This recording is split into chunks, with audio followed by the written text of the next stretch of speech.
I loved it. It was just eye-opening. Very outgoing, very inspirational. He was awesome, man. He was great. Excellent. It was wonderful. He's got some really great ideas. I think everybody in the room really could relate to what he had to say. Now, I imagine that many of us find ourselves in that situation too. We often give people fish instead of teaching them how to fish. We often tell them or try to solve the problems for them. That's a mistake in leadership. If we truly want to be able to free our employees, if we want to be able to empower them, we have to shift this whole mental mindset. We have to get to this place where we are actually developing them and helping them grow in their own abilities to solve their own problems. Number two is they believe they have to have the answer to every single question. Well, that's baloney, right? If you honestly had the answer to every question and you could solve every problem, then hop on your phone right now, send a mass email out to your entire staff and say, thank you for working today, don't come in tomorrow, I got it. This is one way that we can be able to teach other people how to fish. It's one way how we can keep the monkey of responsibility on the backs of our employees. Stop taking that monkey back. It's their responsibility. It's not our responsibility. Our job is to help them solve their problems. And as we do that, we empower them, we help them grow in their skills and abilities, and we keep our plate freer so we can manage our work-life balance. Because it doesn't happen that way. Average leaders lead by accident. Average leaders hope things just work out for the best. Average leaders believe in the philosophy that everything happens for a reason. And don't get me wrong, there's a lot of things that do happen for a reason, but we have a whole lot more control over that than what we probably imagine. He was real. He just was real about his connections to, well, his whole slogan of giving a crap just went straight to his life. And that made it easier to connect on what he was talking about. Yeah, for sure. And I liked his question about not asking dumb questions, because we definitely all do that in our roles sometimes. And so it's nice to just make real connections with our teams. And some of the questions he got us to ask, people we met today, I want to go and bring those to my one-on-ones with my team members and ask them the same thing to really get them to open up and have those open-ended questions. So there's a lot of things that are on Victor's plate to get done during this day. And he turned to his employee, Eric, and he said, Eric, here's the deal. There are some gaskets that end up going into each one of our cheese machines, and we need you to, kind of undo the pipe and replace these gaskets. That's what I'd like you to do. And Eric kind of knew how to do that, and so Eric was like, sure, I can be able to do that. Sure enough, Eric goes off to do this job, and about 10 minutes later, Eric comes back to Victor and he says, Victor, I've got a problem. I can't find the specialized wrench that I need to undo the pipe couplings at the end.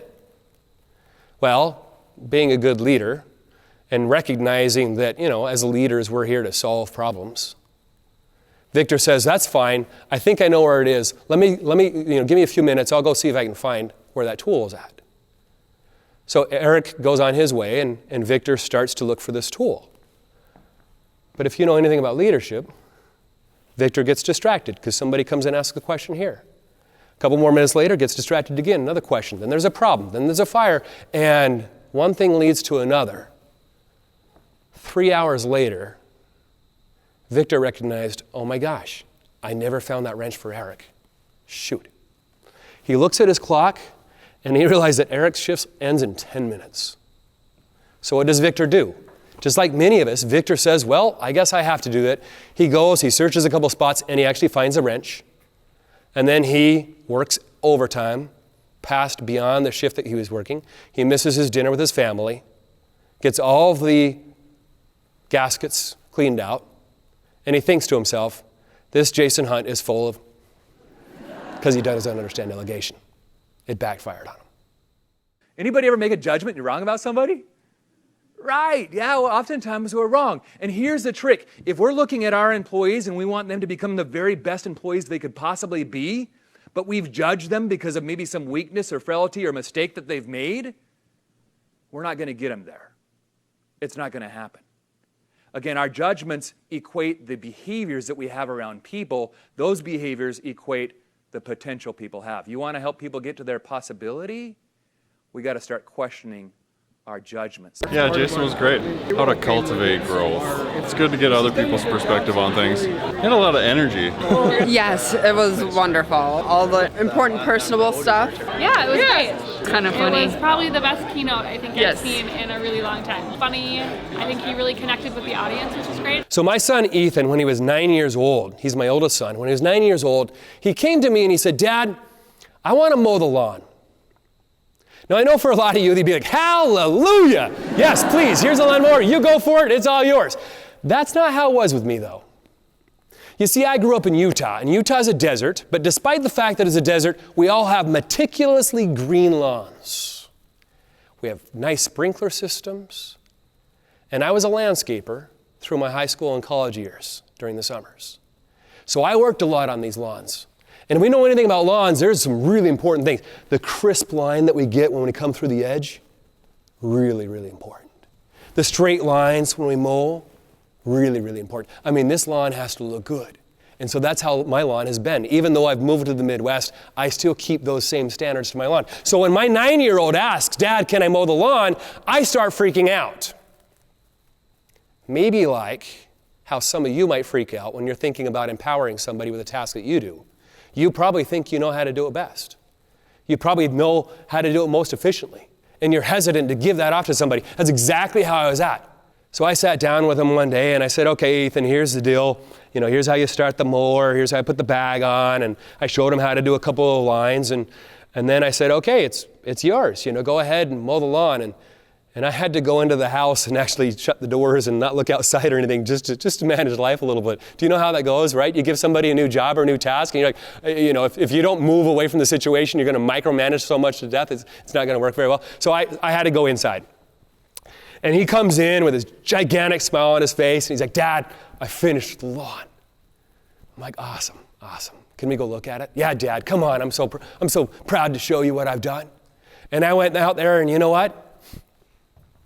He mowed the lawn. The waviest lines I could possibly imagine. And I thought, oh man, this boy needs so much help and so much work.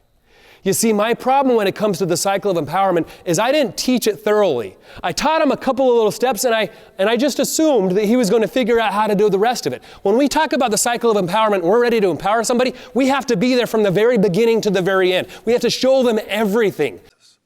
However important that is, we're also developing leaders in our organization.